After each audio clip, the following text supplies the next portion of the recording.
You man, what happened? This is Arsenal. What happened? You take it from the mouth to the head now. What happened?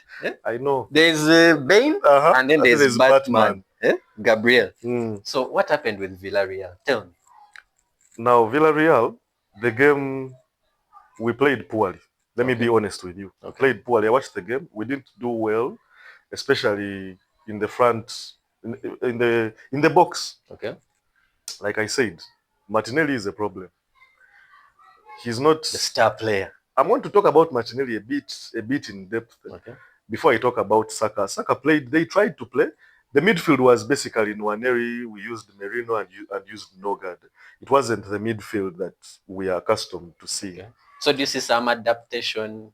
I'm not giving. We controlled the game at a certain point. All Villarreal had to do was sit behind and use counterattacks. If you look at probably two of their goals, the ones I remember very well, the Dan Juma goal, it was just a pass through the midfield, who were open. Then the one of Nicolas Pepe was just the goalkeeper failed to clear the ball, and then disorganization in the box. I didn't understand. I think Ateta noticed and actually took out some of those players. It's funny how former players like scoring against. all I know right now is we have a system in place whereby even the new signings come and find it easy to move into the new system. With the exception of Jokeres, who had not done a lot of training with the team so far. It seems to me like he has only played like 60 minutes, if I'm not mistaken. The first game he had like 12 to 15 minutes. Then the second time he played, of course, not with the custom midfield, like I've told you. We didn't have Odegaard there to supply him. We didn't have guys like Rice to come in and chip in. So it was basically an experiment in midfield, and we got punished for that. Of course, there are things you learn, you experiment. That's the whole purpose of preseason games. And having all those guys be given a chance. Now, let me first go to Martinelli's side. Martinelli has an issue. So I looked at this. I looked at Saka's wing, whereby he has been. Someone can say Martinelli is not doing well.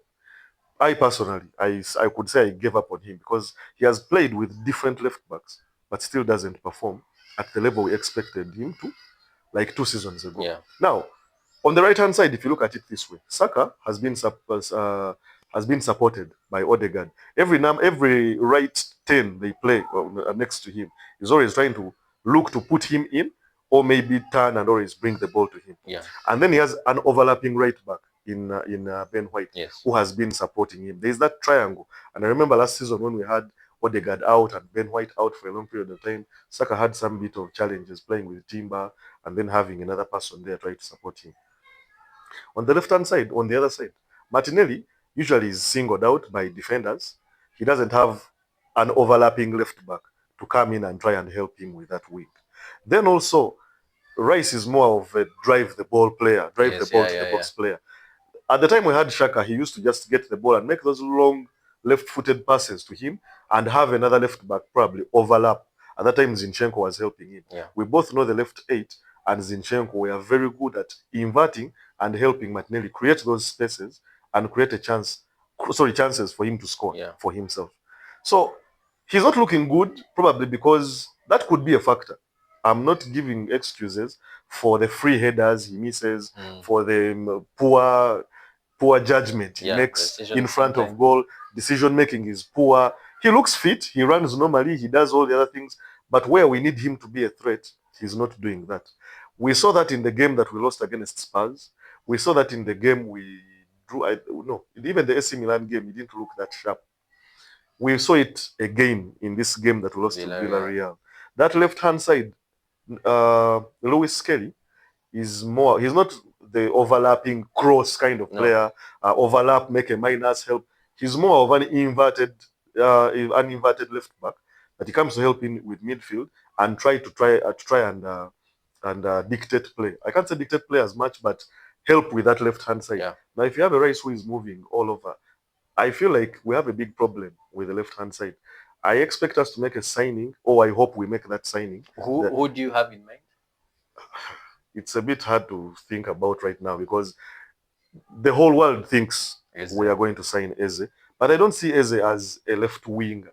I see him as more of someone who can help with especially in transition, attacking to help Martinelli. But now again, you have a Rice and £100 million players seated there that you cannot just, unless they're planning on probably double pivoting or changing the system or the style of play to deal with those teams. And you see, Arsenal's problem is usually teams that use low blocks. Teams that usually open up on rare occasions find it hard to probably score more than 2 goals against Arsenal or even win that game. One. With the exception of teams like PSG. But also PSG at a certain point, in certain phases of the game, would want to first sit back behind and first wait for probably like a counter-attack or something like that. Yeah. I keep bringing back that game because it's one game that opened our eyes on how it is important for you to have an organized midfield. So the Villarreal game, I'm actually glad. I can't say I'm happy we lost, but I'm glad that it somehow opened Arteta's eyes if he actually sees what is going on and is willing to change upon it to help him patch up those spaces in the midfield. Of course, it was the other midfield, like I said. It wasn't the Zubimendi, Rice, Odegaard midfield we were expecting. The right-hand side was okay. We tried to control the game. They just beat us on the break, like many teams that have beaten us have actually done. Yeah. So, and even the defense, Gabriel, who is coming back from injury, Timber, who is coming back from injury, Ben White didn't do that well. I don't know what happened to Kivio that day. What happened? So, Saliba played well. Saliba actually played well, but if you can be a good defender, but if the people you're with are not that organized, you will still concede goals because you're just one person. You're not the whole defense and goalkeeper at the same time.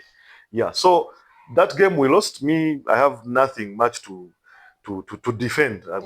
We didn't do well. We didn't do well. We are playing. Before you jump into the next game, I have something small to say. It is preseason. And preseason is primarily there to give a coach an idea on, first of all, how to bring the new players in to fit into the system, and then also see what else there is to work on. And on top of that, the big picture is this. It's preseason. Premier League is a whole different ball game.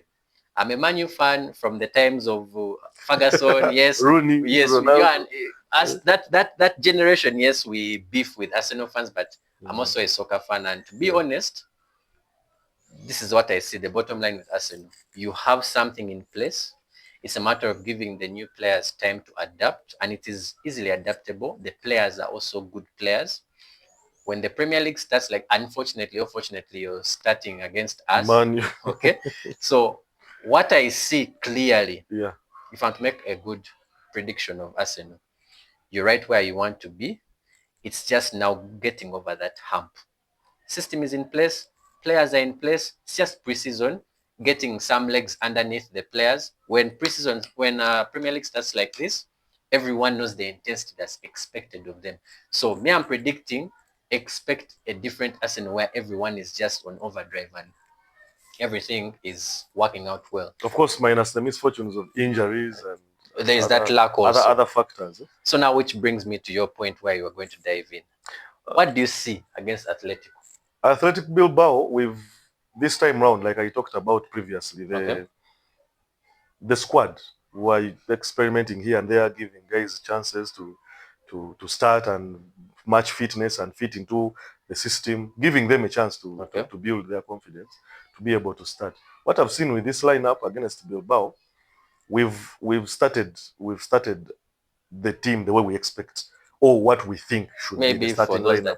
For those that don't know, of course, we have David Raya, of course, is in goal. The back line is the one that started. We have maybe Calafiori at the left.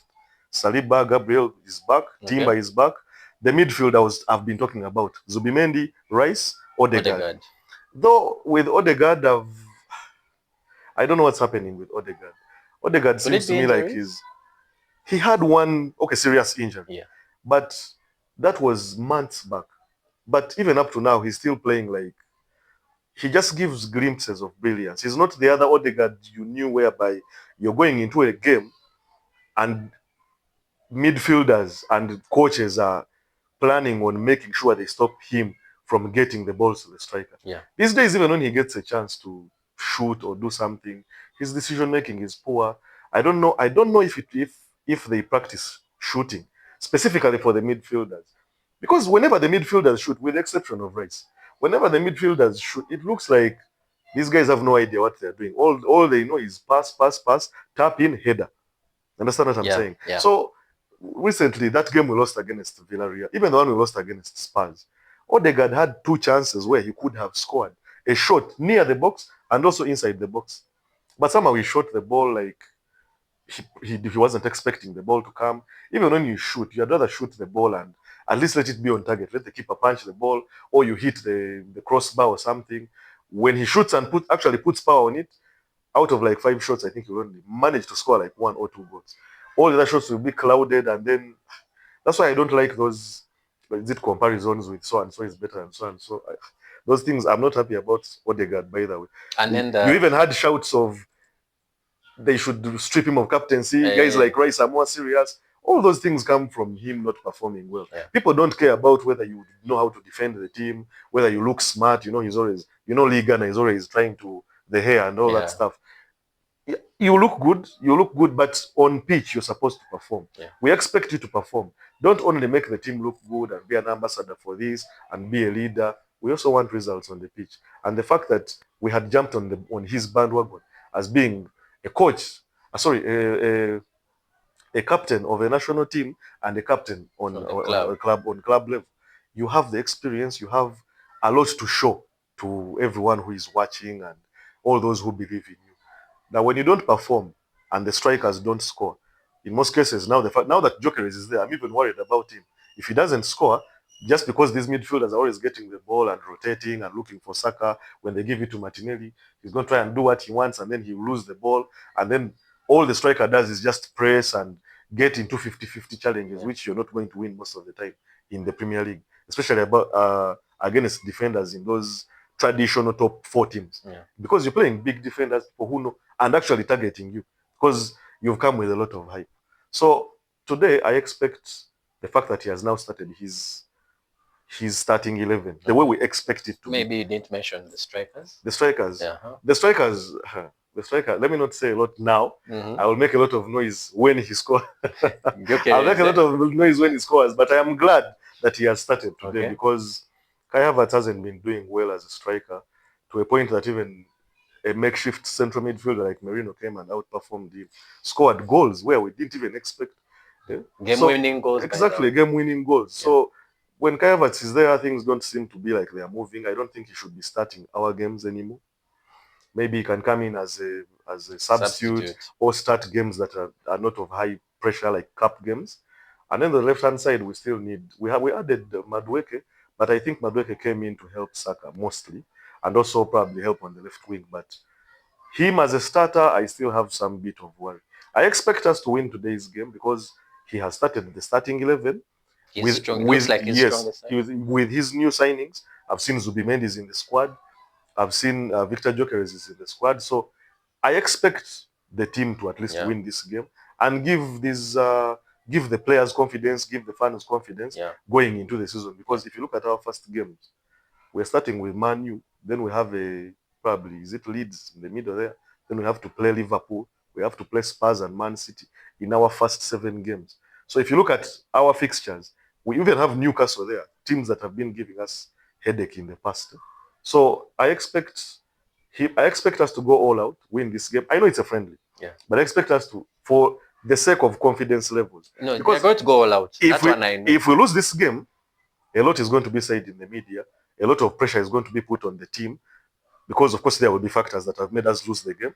People will see that so and so is not doing well. So now there's going to be a lot of pressure. All of us we don't need this like pressure. We don't need this pressure. We don't need this player. You need to sign so and all that stuff. So I don't need that stuff in our players' heads as we are heading into the season. We shall give our predictions about the season as we go on. But let's first see how Arsenal performs today. Then maybe I can give you an analysis of what I've seen. And maybe I hope to come and do this for you. Maybe what I also think, when basing on the lineup he has brought, I think the mentality is to treat this game like a Premier League game. Give it the intensity that it needs. First of all, Bilbao is not a weak team. Not a weak team. Yes. And I'm very sure even their manager also brought a strong lineup. So the mentality going into this game is we need to give this game the intensity that it deserves. We set the tone of what we expect the team to produce in this coming season. I think for me, that's what I think. I hope so. Let me also be hopeful. Scoreline prediction? Scoreline prediction, Arsenal 3, Bilbao 1. with what I have just said, there's every chance that maybe even Bilbao doesn't score. The message that is being sent here is we want our new signings to impact the team the way we want the way we them, expect them, the way we expect them to do so. So I expect there's a lot to prove. It's the last game of preseason, so there's going to be some rest. All other teams except Liverpool and Crystal Palace are going to play a week before opening season. So this game gives everyone a chance to go all out, bearing in mind that you don't want your players to get injured before the season begins. There will be that I'm seeing other teams also in the lineups of games they're going to play. They've seen Newcastle is playing Atletico Madrid. I'm seeing Aston Villa is playing Marseille. We have Man City playing Parliament around 10 p.m. So there are games there. There are games coming. Of course, teams are also finalizing their preseasons. Manu, I think, has played their final game, preseason game today. So tomorrow, undefeated preseason guys. I understand, but I'm waiting for the meat of the season. Let me the call first it that. game of the season. Not basically. The first game of the season, basically, because usually the first game, like I said, it's not okay. Teams have not yet, when the season is beginning, they usually start with the traditional way teams we know. They usually start with wins. Then after like 4 games a month into the season, they all come when they are a bit fresh. But now experimenting tactics, experimenting new signings. So however much we may be entertained, I don't think we shall get as much as what we really expect probably in the second game of the season. The second leg is where we shall get. And then one thing I've noticed, there's a way Arsenal is being given hard teams to begin the season. It almost feels, call me a conspiracy theorist. But it almost seems intentional. There's that season that Arteta you start with the Man City of all teams. We actually started with Chelsea and lost 2-0. Then we got beaten by Man City 5. I think. Anyway, it is what it is. Let's keep it at that. Let's keep it at that.